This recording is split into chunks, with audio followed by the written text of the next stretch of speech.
ಕನಕದಾಸರ ರಾಮಧಾನ್ಯ ಚರಿತೆ ಕತೆ ಎಷ್ಟು ರೋಚಕವಾಗಿದೆ ಕೇಳಿ.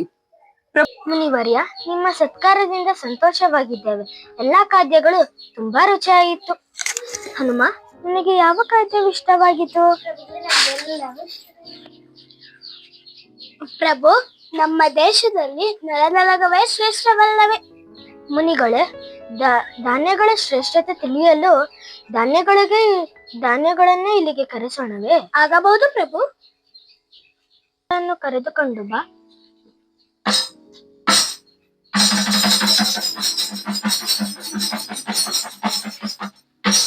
ನಾನು ವ್ರೀಹಿ.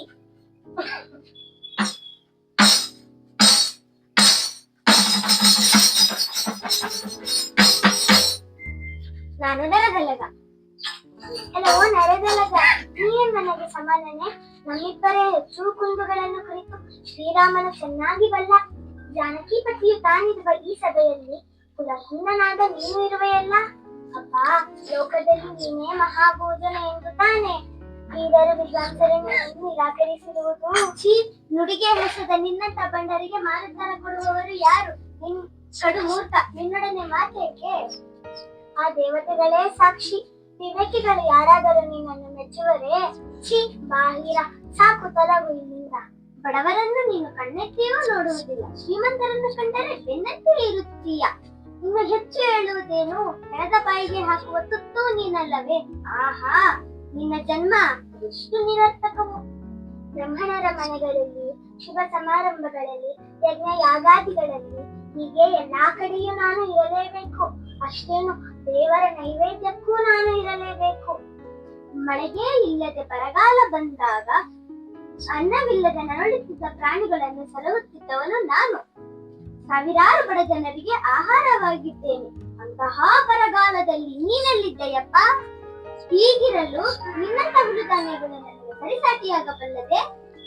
ಪರಿಮಳ ಭರಿತವಾದ ಚಂದನದ ಮರಕ್ಕೆ ಒಣಗಿದ ಕಟ್ಟಿಗೆಯು ಸಮವೇ? ಕಾಮಧೇನುವು ಕರೆದ ಹಾಲಿಗೆ ಕುರಿಯ ಹಾಲು ಸಮವೇ? ಹಂಸಕ್ಕೆ ಕೊಕ್ಕರೆ ಸಮವೇ?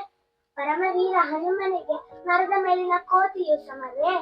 ನೀನು ಹೇಳುತ್ತಿರುವುದು ಕೋಗಿಲೆಯ ಮರೆಯು ಕಾಗೆಯು ಹಕಾಸೆ ಮಾಡಿರುವುದರ ಆಯಿತು. ಶ್ರೀಮಂತರನ್ನು ಕಂಡರೆ ನಿನ್ನಲ್ಲಿ ಸೆಳೆದು, ಬಡವರನ್ನು ಕಂಡರೆ ಉಪೇಕ್ಷೆ ಮೂಡುವುದಲ್ಲವೇ? ನಾನು ಬಡವ ಬಲ್ಲಿದ ಎಂದು ಭೇದ ಮಾಡುವುದಿಲ್ಲ, ಪಕ್ಷಪಾತ ಮಾಡುವುದಿಲ್ಲ. ನಿನ್ನಂತೆ ನಾನು ಎಲ್ಲರನ್ನು ರಕ್ಷಿಸುವೆ. ನಿನ್ನಂತೆ ನಾನು ನಿರ್ದಯನಲ್ಲ. ಸಭೆಯಲ್ಲಿರುವ ಎಲ್ಲರೂ ಏಕೆ ಮೌನ ದೀಕ್ಷಿತರಾಗಿದ್ದೀರಿ? ನಿಮ್ಮ ಮೌನವನ್ನು ಮುರಿದು ಏನು ಹೇಳ ಬಯಸುತ್ತೀರಿ? ಪ್ರಭು, ಅದಕ್ಕೆ ನೀವೇ ಪರಿಹಾರ ಕೊಡಬೇಕು. ಈ ಸಮಸ್ಯೆ ಬಗೆಹರಿಸಲು ನನ್ನ ಕೈಯಿಂದ ಸಾಧ್ಯವಿಲ್ಲ. ಆ ಹರಿಹರ ಬ್ರಹ್ಮರನ್ನೇ ಅಯೋಧ್ಯೆಗೆ ಕರೆಯೋಣ, ಅವರೇ ಈ ಸಮಸ್ಯೆ ಪರಿಹರಿಸಲಿ. ಹನುಮ, ಇವರಿಬ್ಬರನ್ನು 6 ತಿಂಗಳ ಕಾಲ ಸೆರೆಮನೆಯಲ್ಲಿ ಇರು.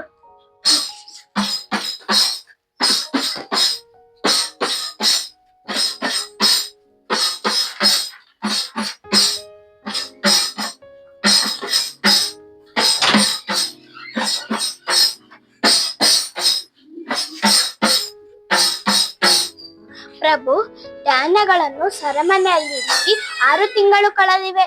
ಅವರನ್ನು ಕರೆಸೋಣವೇ? ಹನುಮ, ಧಾನ್ಯಗಳನ್ನು ಕರೆದುಕೊಂಡು ಬಾ. ಸೆರೆಮನೆ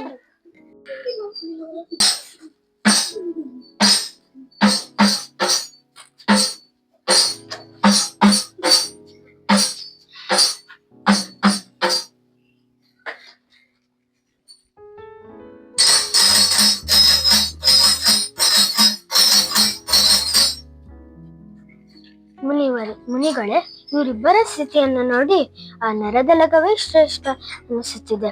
ನರದಲಗ, ಪ್ರಭುಗಳೇ, ಇಂದಿನಿಂದ ರಾಘವ ಎಂಬ ನನ್ನ ಹೆಸರಿಂದ ರಾಗಿ ಎಂದು ಪ್ರತಿಷ್ಠವಾಗು.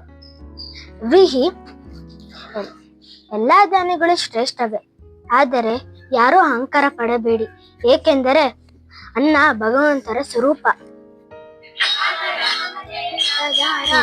ರಾಮ ರಾಮ ಜಯ ಸೀತಾರಾಮ್, ರಾಮ ರಾಮ ಜಯ ರಾಜಾ ರಾಮ್, ರಾಮ ರಾಮ ಜಯ ಸೀತಾರಾಮ್.